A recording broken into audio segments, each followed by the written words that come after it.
Ju njohim me edicionin informativ të lajmeve. Kjo është Radio 7. Shtetasit e Maqedonisë së Veriut vijojnë të hasin probleme në kufi. Me ndërimin e emrit të shtetit nuk njihen leje drejtimit të mjetit nga shteti italian dhe në mungesë të një marrëveshje të re, shumë emigrantë që punojnë atje rrezikojnë të humbasin vendet e punës. Ata që në patentën e shoferit e kanë emrin Maqedoni e Veriut kanë një vit afat pas leje qëndrimit në Gadishullin Apenin t'i konvertojnë ato në leje italiane, por kjo është e pamundur pa një marrëveshje të re. 300 specializantë privat në institucionet shëndetësore publike në Maqedoninë e Veriut do të punësojnë deri në fund të vitit 2026. Punësimet do të realizohen sipas nevojave të institucioneve publike shëndetësore në ato vende ku ka më shumë nevojë. Sipas Ministrisë së Shëndetësisë, ky vendim synon të mbajë mjek të rinj në vend, të plotësojë mungesën e stafit dhe të forcojë kapacitetet e klinikave, spitaleve dhe qendrave shëndetësore. Gjithashtu pritet të sigurojë shpërndarje më të balancuar të personelit mjekësor dhe të shkurtojë kohën e pritjes së pacientëve. Radio 7, zëri pozitiv i qytetit. Parlamenti Evropian i ka bërë thirrje Kosovës që të përshpejtojë reformat e nevojshme për afrimin me Bashkimin Evropian dhe të angazhohet më shumë në procesin e normalizimit të marrëdhënieve me Serbinë. Përmes një shkrimi në platformën X, Parlamenti Evropian vlerësoi se funksionimi i institucioneve është thelbësor për përparimin e Kosovës në agjendën europiane. Sipas tij, Kosova duhet të përshpejtojë reformat dhe të normalizojë marrëdhëniet me Serbinë. Parlamenti bën thirrje për një legjislaturë dhe qeveri funksionale për të çuar përpara reformat që lidhen me Bashkimin Evropian dhe për të mbështetur rrugën e Kosovës drejt BE-s si një vend kandidat potencial.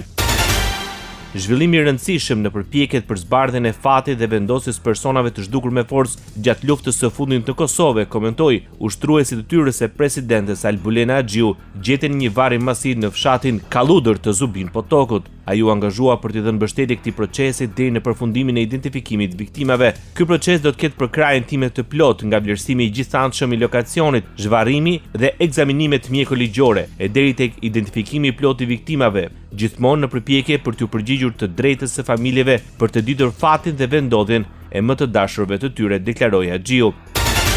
Edhe Ministri e Drejtësisë e Kosovës, Donika Gërvalla, deklaroi se 27 vjet pas çlirimit të Kosovës, çështja e personave të pagjetur vazhdon të mbetet një nga plagët më të mëdha të shoqërisë. Në një prononcim për mediat nga një lokacion në fshatin Kalludër e vogël të Zubin Potokut, Gërvalla tha se mbi 1500 persona vazhdojnë të jenë të pagjetur, ndërsa mira familjar presin ende për një përgjigje për fatin e të afërmve të tyre.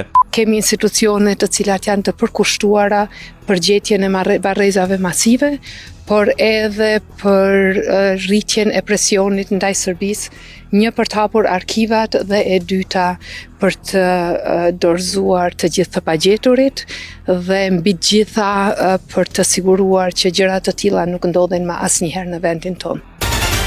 Kosova dokumenton më shumë se 12.230 viktimat e luftës për periudhën 1 janar 1998 deri në 20 qershor 1999.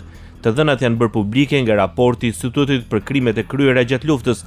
Ai përmban listën paraprake të personave të vrarë, të zhdukur me dhunë dhe personave të vdekur si pasojë e luftës në Kosovë. Kryeministri Kurti tha se të dhënat tregojnë dhe për intensifikimin e krimeve gjatë muajve të fundit të luftës, duke theksuar se pjesa më e madhe e viktimave janë dokumentuar në periudhën mars-qershor 1999, ndërsa drejtori i institutit, Ade Hetemi, sqaroi nisjen e një procesi të standardizuar të verifikimit dhe vlerësimit të dhënave, duke sqaruar se lista paraprake përfshin rreth 13.000 persona të vrarë, të zhdukur me dhunë dhe të vdekur si pasojë e luftës.